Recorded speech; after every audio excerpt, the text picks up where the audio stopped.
Bonjour à tous, j'espère que vous allez bien, parce qu'aujourd'hui, on va aller voir le résultat de vos votes sur le super duel qui opposait le Seigneur des Anneaux, le Retour du Roi, à Titanic.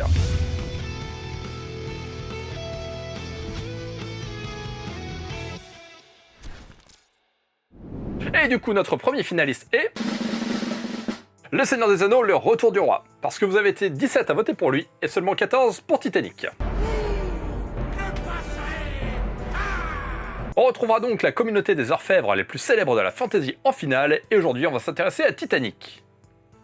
Ah non, pas celui-là, celui de James Cameron. Ah voilà, c'est mieux ça. Et donc, si vous avez vécu dans une grotte depuis 1997, Titanic, ça parle de quoi? Eh bien, ça parle de Jack Dawson, qui est joué par Leonardo DiCaprio, et qui gagne au poker un billet pour embarquer sur le Titanic. Il est plein de rêves et d'espoir en partant pour l'Amérique, mais il est aussi plein de libido. Et ça tombe plutôt bien, parce qu'il va tomber amoureux d'une jeune fille de bonne famille, qui s'appelle Rose, et qui est jouée par Kate Winslet.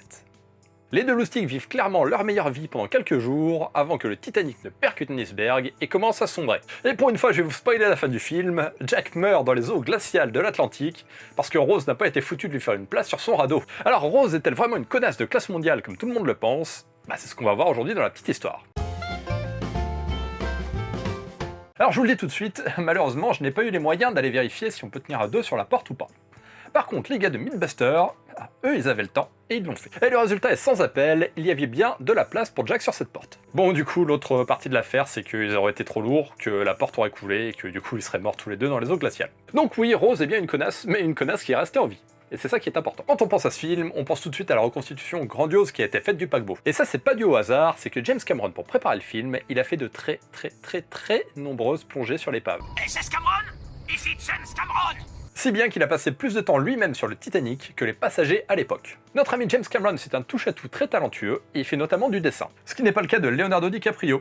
Et du coup, dans la scène où Rose se fout à poil pour être dessinée, et bah c'est pas sa main qu'on voit à l'écran, c'est celle de James Cameron. Ce souci du détail, on le retrouve aussi dans la temporalité du film. En effet, les scènes qui se passent à l'époque sur le paquebot durent exactement 2h40. Et 2h40, c'est exactement le temps que le Titanic a mis pour couler. On peut aussi noter que la scène de la collision avec l'iceberg dure 37 secondes,